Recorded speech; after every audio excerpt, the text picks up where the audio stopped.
Dermatovenerologiya va kosmetologiya markaziga qisqa vaqt ichida ko'p markaz orqali qabulga yozilishni va muolajani tezda olishni mahoratsizlarga o'rgatamiz. Buning uchun avvalambor ko'p markazga qo'ng'iroq qilamiz.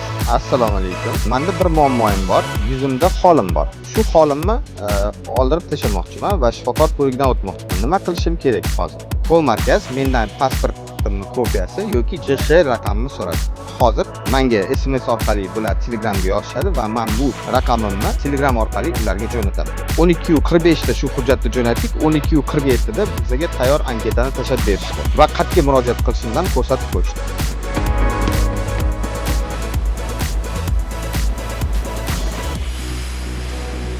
Assalomu alaykum. Yaxshimisiz? Qo'l markaz tomonidan karta ochilgan, iltimos.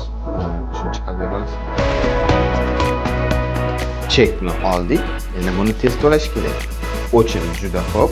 Shuning uchun biz to'lov varaqasini olib turib, telefonimizdagi kamerani ochib, QR kodni skaner qilamiz. QR kodni skaner qilganimizda chiqqan ilovaga o'tib va Paynet orqali oplатani amalga oshiramiz.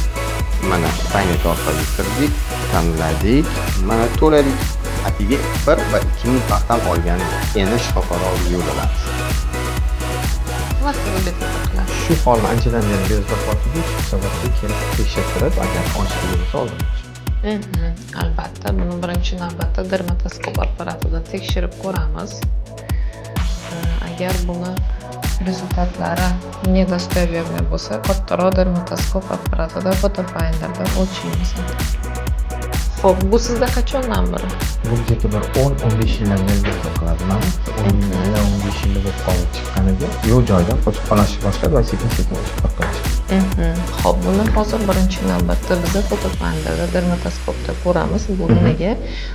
Holimizda zlokачественность bor yo'qligini, xavfli yoki xavfsizligini tekshirishimiz kerak bo'ladi. Hozir holimni ko'rib tekshirdilar. Bu holni olib tashlash kerak ekan. Hozir borib shifokorga uchrashamiz va buni olib tashlaymiz. Fotofaynderga tushib chiqdik, buni rezultat. Foto bo'ldingizmi? Yaxshi. Xo'p, bizda hammasi yaxshi, xavfsiz o'simda angopapilloma deyiladi. Bu hollarni yana bitta tur. Buni birinchi navbatda xirurgik usulda olishimiz kerak bo'ladi. Negaki buni asnovasida qon tomirlar yotgan. Buni oldiramiz. Endi xirurgik usulda olishimiz uchun bizga bir ikkita analizimiz zarur bo'ladi. Gepatit B, C, VICH analizlar.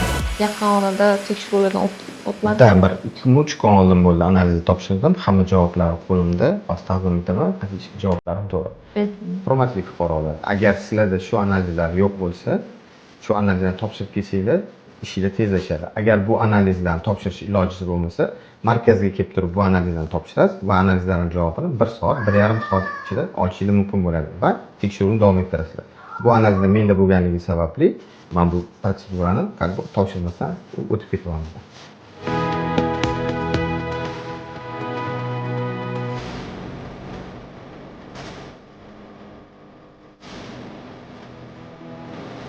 Mana kichik jarrohlik amaliyotimiz tugadi. Umumiy miqdorda bir 50 minut vaqtim ketdi. Lekin shuni hisobga oling. Agar sizning analizlaringiz tayyor bo'lsa, shu vaqt ketadi. Agar analizlar topshirilmagan bo'lsa, yana qo'shimcha 1 soat, 1,5 soat vaqt ketishi mumkin. Qo'llamadan foydalaning. Amaliyotni ishlating va bizni oldimizga kelishni unutmang. Biz sizni kutamiz.